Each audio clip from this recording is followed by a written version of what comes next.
Ayan,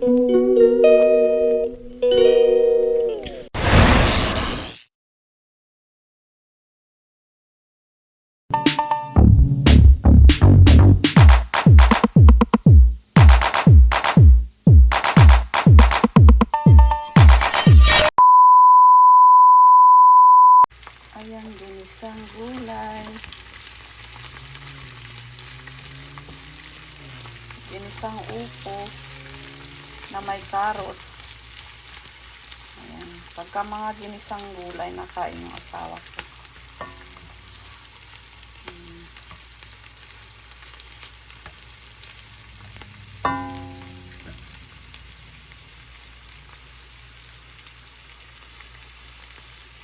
Ayan yung madaling gulayin.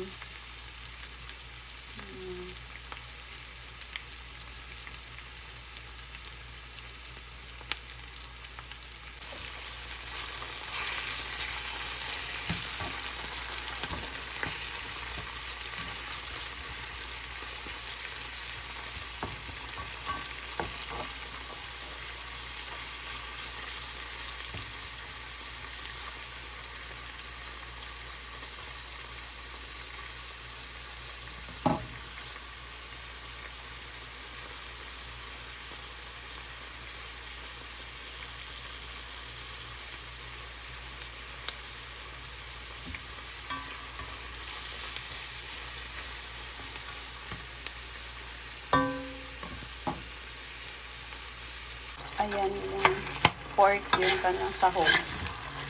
Ayan, pagka mga gulay na ginisa, gusto ng asawa ko. Basta may lamay, sahog na pork.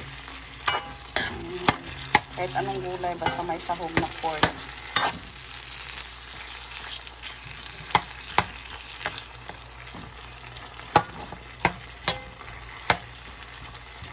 Ayan, ganyan lang kadali. Yung pork niya guys, inano ko na yan, nilaga ko na yung pork niya para mabilis.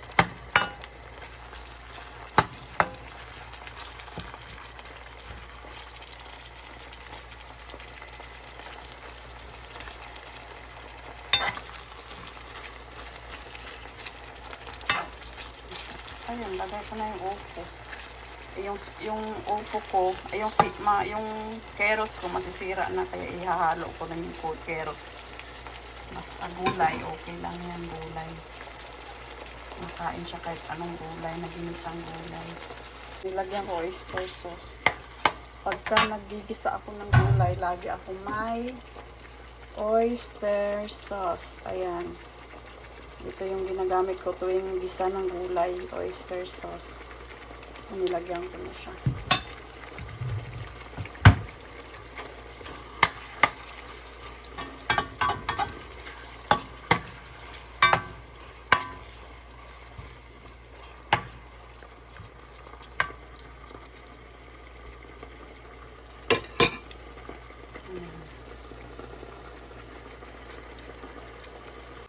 Ayan guys, yung aking ginisang upo. Ginisang upo na may carrots. Ayan. Ayan. Basta gulay, okay lang yan. Kahit halo-halong nakain si Habi ng gulay. Ayan. Basta yung sahog niya, iba pork lang. Kasi pagka yung ibang sahog, yung mga isda, ganyan, ayaw niya. Ayaw niya ng gulay na may sahog isda. Diba yung iba piniritong isda ang nilalagay sa upo, diba piniritong isda, o kaya yung mga sardinas, yun masarap kaya yung sardinas sa upo. Kaso yung asawa ko ayaw kumain. Yan. Nilagyan ko ng carrots para makulay naman siya, hindi lang puro white. Makulay ang gulay. Basta lahat ng gulay nakain siya. Basta yung sahog ay pork. Yan. Basta sahog niya ay pork or hipon. Yun, kakain siya niyan. Ako naman kasi walang pili sa pagkain, kahit ano lang. Kailangan ko lang ano siya. Kasi syempre magluluto pa ako ng ibang ulam para sa akin. Kaya ayun, basta pork yan. Kahit anong klaseng gulay, basta pork ang sahog. buhay na siya.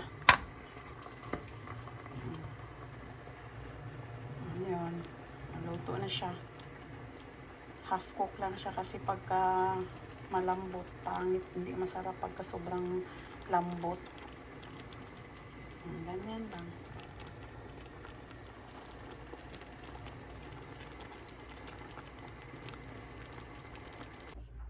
Ayan, nagtubig siya. Hindi ko yan nilagyan ng tubig. Nagtubig siya. Ayan, luto na siya. Hindi ko nilagyan ng ano yan. Hindi ko nilagyan ng tubig, guys. Pero nagtutubig siya kasi diba yung upo matubig. Ayan, luto na siya.